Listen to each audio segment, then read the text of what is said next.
नमस्कार दोस्तों, स्वागत है आप सभी का ओनली लाइब्रेरी एजुकेशन के ऑफिशियल यूट्यूब चैनल पे। आज इस वीडियो में हम डिस्कस करने वाले हैं CLIS इग्नू का दिसंबर 2023 का BLII 014 यानी कि ICT इन लाइब्रेरीज़ का प्रीवियस ईयर क्वेश्चन पेपर। इससे पहले मैंने ऑलरेडी दिसंबर 2024 और जून 2024 का previous year question paper ICT इन लाइब्रेरीज़ यानी कि BLII 014 का ऑलरेडी पब्लिश कर दिया है हमारे यूट्यूब चैनल पे, जिसका लिंक आपको डिस्क्रिप्शन में देखने को मिलेगा। पूरी प्लेलिस्ट है जिसमें बहुत सारे प्रीवियस ईयर क्वेश्चन पेपर आपको देखने को मिलेंगे टाइम टू टाइम, तो आप इस चैनल को भी सब्सक्राइब कर सकते हैं। हम बढ़ते हैं अपने पहले क्वेश्चन की तरफ। इसका PDF आपको डिस्क्रिप्शन में जो टेलीग्राम का लिंक है वहाँ पे देखने को मिल जाएगा। यहाँ पे एक पेज नंबर लिखा हुआ है हर क्वेश्चन के बगल में, बल्कि हर क्वेश्चन के नहीं बल्कि कुछ सिलेक्टेड क्वेश्चंस के बगल में देखने को मिलेगा आपको। और उसका रीज़न ये है कि ये जो आपके पेज नंबर हैं ये आपके स्टडी मटेरियल के पेज नंबर हैं। अगर वो कोई क्वेश्चन है जिसमें मैं चाहता हूँ कि आप थोड़ा सा इसके बारे में पढ़ें, तो वो आप उस पेज नंबर पे जाके, इग्नू स्टडी मटेरियल के पेज नंबर पे जाके, जो आपको फ्रीली अवेलेबल है इग्नू की ई ज्ञान कोश की वेबसाइट पे जाके आप डाउनलोड कर सकते हैं और फ्रीली आप उसको पढ़ सकते हैं। जिसमें पेज नंबर नहीं लिखा हुआ है उसमें बहुत ज़्यादा ज़रूरी नहीं है कि आप उसको पढ़ें, लेकिन ये आपके लिए बहुत ज़्यादा ज़रूरी है कि आप इस वीडियो को ज़रूर देख लें। हम बढ़ते हैं अपने पहले क्वेश्चन की तरफ। पहला क्वेश्चन है, dash permits a synchronous communication and group collaboration across the internet. तो विकीज यानी कि विकीपीडियाज जो आपके होते हैं वो आप ग्रुप कोलैब करके, मतलब कि बहुत सारे लोग उसमें खुद भी अपना कंट्रीब्यूशन दे सकते हैं, तो ये इसका आंसर हो जाएगा विकीज। सेकंड क्वेश्चन है, software is a set of instruction that controls hardware. तो ये हार्डवेयर इसका आंसर हो जाएगा। Desktop computers are popularly known as, तो PC यानी कि पर्सनल कंप्यूटर कहते हैं डेस्कटॉप कंप्यूटर्स को हम। फोर्थ क्वेश्चन है, a normal netbook is about dash screen size. तो 10 से 11 इंच का एक नेटबुक होता है, तो ये इसका साइज का सही आंसर हो जाएगा। फिफ्थ क्वेश्चन है, a computer system is made up of two parts that includes hardware and software. तो A एंड D इसका आंसर हो जाएगा, पहला A and D। Sixth question है, the computer is made up of.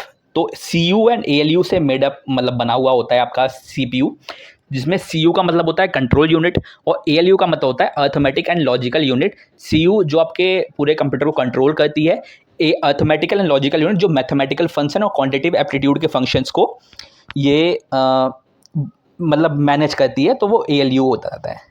दो part होते हैं, दो कंपोनेंट होते हैं आपके CPU के।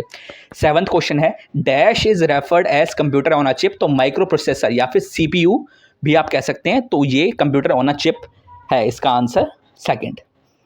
एट्थ क्वेश्चन है, in a computer system storage device can be added to. तो स्टोरेज डिवाइस को कहाँ ऐड कर सकते हैं, तो मदरबोर्ड में ऐड कर सकते हैं, तो मदरबोर्ड इसका आंसर हो जाएगा। कोई भी बहुत सारी चीज़ें होती हैं जो आप मदरबोर्ड के सिस्टम में अटैच करते हैं, तो वही ये पूछा है कि कहाँ ऐड कर सकते हैं, तो मदरबोर्ड में आप अटैच करते हैं। नाइन्थ क्वेश्चन है, where does a computer store data when a program is running. जब प्रोग्राम रन कर रहा होता है तो वो जो डाटा होता है वो रैम में स्टोर होता है। इसलिए बहुत सारे लोग बोलते हैं भाई रैम कितनी GB की है आपके फ़ोन में, क्योंकि रैम से फ़ोन जो है या फिर जो भी आपका सिस्टम है वो फास्ट हो जाता है, मतलब वो प्रोसेस जल्दी कर पाता है चीज़ों को। 10th क्वेश्चन है, RAM is a dash memory. तो वॉलेटाइल मेमोरी होती है रैम, और जो नॉन वॉलेटाइल होती है वो होती है रोम, तो ये आप याद रखिएगा।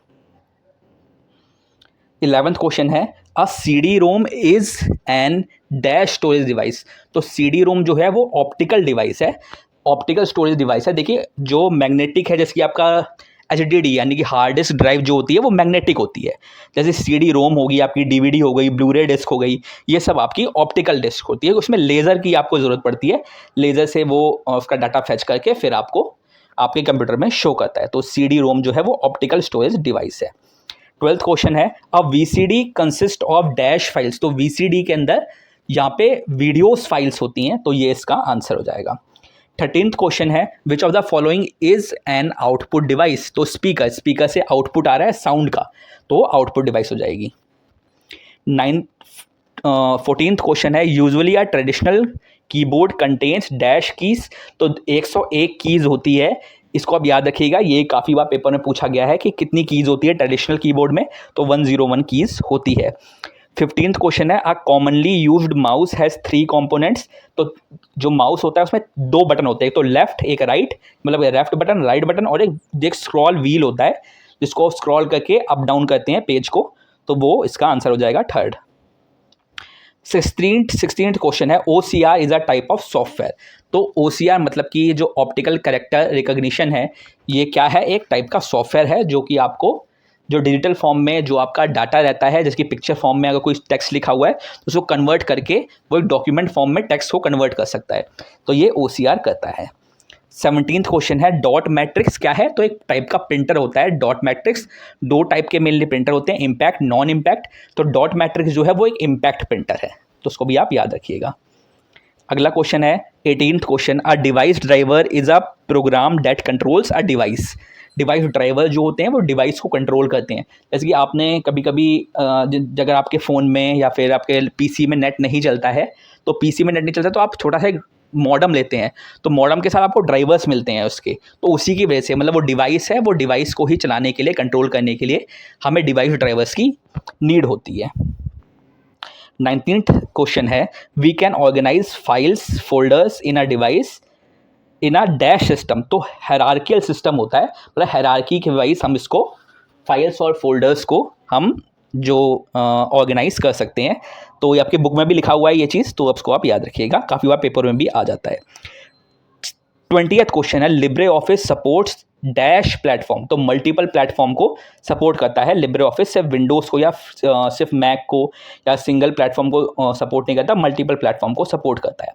21st क्वेश्चन है open office .org is now known as. तो ओपन ऑफिस .org ये पहला नाम था, अब जो नाम है ये है लिब्रे ऑफिस।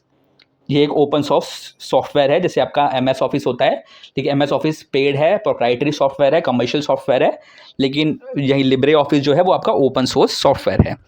22nd क्वेश्चन जो है dash files can be edit using Libre office. तो MS ऑफिस की सारी फाइल्स जो होती हैं वो आप लिब्रे ऑफिस से आप इसको एडिट कर सकते हैं लिब्रे ऑफिस की हेल्प से। 23rd क्वेश्चन है library management software comes under the category of dash software. तो एप्लीकेशन सॉफ्टवेयर, जो लाइब्रेरी मैनेजमेंट सॉफ्टवेयर है वो आपका किस टाइप का सॉफ्टवेयर है, वो एक एप्लीकेशन सॉफ्टवेयर, तो एप्लीकेशन इसका आंसर हो जाएगा। 24th क्वेश्चन है dash provides access to bibliographic information over the internet. तो वेब ओपेक जो है वो बिब्लियोग्राफिक इंफॉर्मेशन प्रोवाइड कराता है, ये आपका आंसर हो जाएगा। 25th क्वेश्चन है centre for development of advance computing यानी कि सीडेक हैज़ डेवलप्ड ISM 2000। ये आपकी बुक में ही लिखा हुआ है कि ISM 2000 डेवलप किया था सीडेक ने, तो ये आपका आंसर हो जाएगा। 26th क्वेश्चन है लाइब्रेरी मैनेजमेंट सिस्टम यानी कि LMS स्लिम एक लाइब्रेरी मैनेजमेंट सिस्टम है, इज़ अ डैश सॉफ्टवेयर। तो एक कमर्शियल सॉफ्टवेयर है, एक प्रोप्राइटरी सॉफ्टवेयर है ये। इसको बहुत सारे लोग क्लोज सॉफ्टवेयर, क्लोज सोर्स भी कहते हैं। अगर आपके पेपर में कमर्शियल नहीं दिया हुआ है तो, या प्रोप्राइटरी भी नहीं दिया हुआ है तो आप क्लोज सोर्स लगा सकते हैं, लेकिन मेनली अगर कमर्शियल दिया हुआ है या और प्रोप्राइटरी दिया हुआ है तो प्रोप्राइटरी या कमर्शियल ही इसका आंसर होगा। 27th क्वेश्चन है FRBR conceptual model was proposed by. तो IFLA यानी कि international federation of library association, ये इसका आंसर हो जाएगा 27th का। किसने दिया था, IFLA ने दिया था। 28th क्वेश्चन है the term RFID means. RFID की फुल फॉर्म पूछी गई है, तो वो होती है रेडियो फ्रीक्वेंसी आइडेंटिफिकेशन। जैसे कि आपने कभी कार्ड वगैरह यूज़ किए हो, क्रेडिट कार्ड या फिर डेबिट कार्ड्स में भी होता है आजकल, तो उसमें आप टच कर देते हैं मशीन पे, तो वो अपने आप ही जो पैसे वैसे है वो मतलब डिडक्ट कर लेता है, आपके जितनी अमाउंट होती है वो डिडक्ट कर देता है। तो उसमें RFID टेक्नोलॉजी का ही यूज़ किया गया है। जैसे कि आप टच करते हैं तो वो खुल जाता है, जैसे कि मेट्रो के जो वो होते हैं गेट्स होते हैं, वो आप टच करते हैं तो ओपन हो जाते हैं, तो वही RFID टेक्नोलॉजी वहाँ पे यूज़ की होती है। 29th क्वेश्चन है acquisition sections deals with dash documents of a library. तो प्रोक्योरमेंट यानी कि प्रोक्योर करना, लाइब्रेरी के जो डॉक्यूमेंट्स होते हैं, बुक्स होती हैं, उसको बिल्डअप करना, डेवलप करना, ये इसका काम होता है एक्विजिशन सेक्शन का। 30th क्वेश्चन है dash is the primary means of scientific communication. तो सीरियल्स या पीरियडिकल्स जो आपके होते हैं वो एक प्राइमरी मीन्स है साइंटिफिक कम्युनिकेशन के, ये आपके 30th क्वेश्चन का आंसर हो जाएगा। 31st क्वेश्चन है कि in a library the process of acquisition of serials periodicals is dash as ordering of books. तो इज डिफरेंट, मतलब जगह सीरियल्स और पीरियडिकल्स को आप ऑर्डर कर रहे हैं तो डिफरेंट है ऑर्डरिंग ऑफ बुक, मतलब बुक को जिस तरह से आप ऑर्डर करते हैं वैसा ही सिमिलर आइडेंटिकल तरीका या मच ईजियर या सिमिलर इसका आंसर नहीं होगा। मतलब आसान तरीका भी नहीं है, सिमिलर तरीका भी नहीं है, आइडेंटिकल तरीका भी नहीं है, डिफरेंट तरीका है जो यूज़ किया जाता है। पेज नंबर 85 पे ज़्यादा जानकारी है, वो आप जाके पढ़ सकते हैं। 32nd क्वेश्चन है dash is a world wide network of networks. तो इंटरनेट होता है नेटवर्क ऑफ नेटवर्क कहते हैं इंटरनेट को। ये पेपरों में भी आता है, बहुत बड़े बड़े कॉम्पिटिटिव एग्जाम्स में भी आता है। 33rd क्वेश्चन है which of the following is not an internet tool. तो LMS जो है यानी कि लर्निंग मैनेजमेंट सिस्टम या लाइब्रेरी मैनेजमेंट सॉफ्टवेयर, वो एक इंटरनेट टूल नहीं है। बाकी टेलनेट, WWW, FTP यानी कि फाइल ट्रांसफर प्रोटोकॉल, ये सारे इंटरनेट के टूल हैं। 34th क्वेश्चन है broadband internet is considered as dash service. तो high speed, high access speed, देखिए इसमें हाईएस्ट एक्सेस स्पीड भी लिखा हुआ है, लेकिन हाईएस्ट नहीं इसमें आप लिखेंगे, बल्कि हाई एक्सेस स्पीड, क्योंकि आपकी बुक में जो दिया हुआ है आप वही इसमें लिखेंगे, हाई एक्सेस स्पीड इसका आंसर हो जाएगा। 35th क्वेश्चन है dash protocol converts voice signal into digital signal. तो VoIP, ठीक है, वॉइस ओवर इंटरनेट प्रोटोकॉल, ये इसका आंसर हो जाएगा, जो वॉइस सिग्नल को डिजिटल सिग्नल में कन्वर्ट करता है। 36th क्वेश्चन है dash is a standard for transferring files from one computer to another computer over internet. तो FTP यानी कि फाइल ट्रांसफर प्रोटोकॉल इसका आंसर हो जाएगा। Identify the example of web 2.0। तो वेब 2.0 का एग्जाम्पल हो जाएगा swayam.gov.in, क्योंकि ये इंटरेक्टिव प्लेटफॉर्म है, वीडियो प्लेटफॉर्म है, आप कमेंट्स वगैरह कर सकते हैं, तो ये इसका आंसर हो जाएगा। बाकी जो ई ज्ञान कोश या इग्नू की वेबसाइट है या अकेडमिक, ये जो अकेडमिक और EDU, ये भी थोड़ी सी इंटरेक्टिव प्लेटफॉर्म है, रिसर्च करते हैं बहुत सारे लोग, लेकिन इन चारों में अगर बेस्ट ऑप्शन चूज किया जाए तो वो स्वयं ही होगा। लेकिन बहुत सारे, अगर मान लो आपको स्वयं नहीं दिया, ओके, यहाँ पे मान लीजिए कोई वेबसाइट दी होती, मान लीजिए सरकारी नौकरी.com ऐसे करके कुछ दिया होता, तो वो आपका एग्जाम्पल नहीं होता, बल्कि academic.edu इसका आपका आंसर हो जाता। लेकिन क्योंकि ये दिया हुआ है आपका स्वयं का एग्जाम्पल, तो इसलिए यहाँ पे आंसर हो जाएगा आपका स्वयं।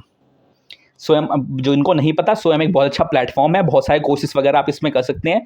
जिन्होंने अभी तक किसी भी कोर्स में एनरोल नहीं किया है स्वयं पे, वो जाके एनरोल कीजिए, फ्री ऑफ कॉस्ट एनरोल कर सकते हैं आप, लेकिन सर्टिफिकेट के यहाँ पे 1000 रुपीज़ चार्जेस लगते हैं। अगर सर्टिफिकेट नहीं चाहिए तो आप फ्री में कोर्स देख सकते हैं, पढ़ सकते हैं। 38 क्वेश्चन है web directories can be regarded as, तो non subject specific search engines हैं वेब डायरेक्टरीज आपकी, तो ये इसका आंसर हो जाएगा। 39th क्वेश्चन है ASCII code is an standard code.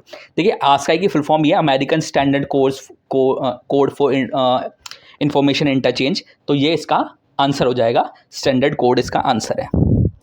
40th question है मोस्ट वैन्स यानी कि wide area networks are made up of several interconnected LAN यानी कि लोकल एरिया नेटवर्क्स से मिलके ये बना होता है, जो आपका वैन होता है यानी कि वाइड एरिया नेटवर्क, तो इसका आंसर हो जाएगा local area network.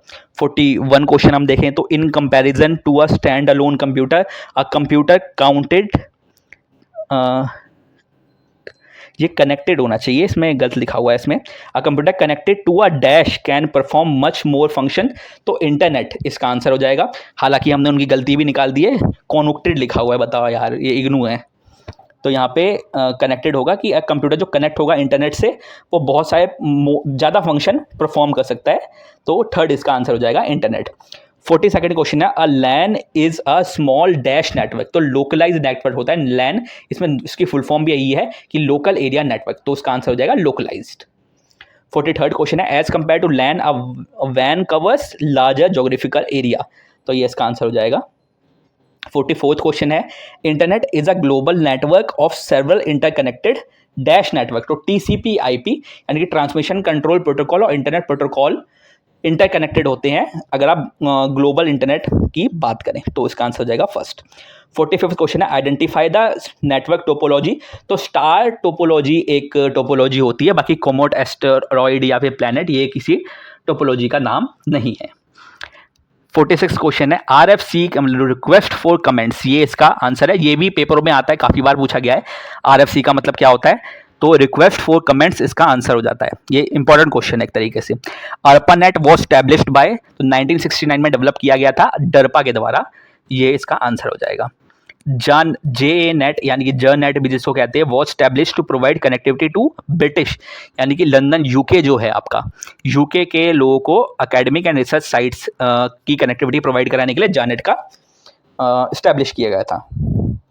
49th question है which of the following software is not an operating system, तो ये जो माइक्रोसॉफ्ट वर्ड है वो एक एप्लीकेशन सिस्टम है यानी कि एप्लीकेशन सॉफ्टवेयर है, बाकी विंडोज़ और लाइनेक्स और उबंटू जो है वो आपका ऑपरेटिंग सिस्टम यानी कि ऑपरेटिंग सॉफ्टवेयर है, या सिस्टम सॉफ्टवेयर भी आप कह सकते हैं।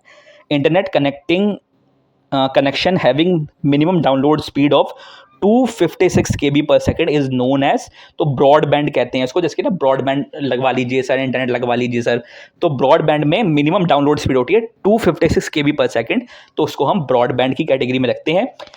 यहाँ तक वीडियो देखिए तो वीडियो को लाइक करे बिना मत जाइएगा, और ऐसी ही वीडियो के लिए, सरकारी नौकरियों की अपडेट्स के लिए जो लाइब्रेरी से रिलेटेड होती है, आप हमारा टेलीग्राम चैनल ज्वाइन कर सकते हैं और हमारा यूट्यूब चैनल को भी सब्सक्राइब कर लीजिए, क्योंकि यहाँ पे भी मैं बहुत सारी अपडेट्स डालता रहता हूँ।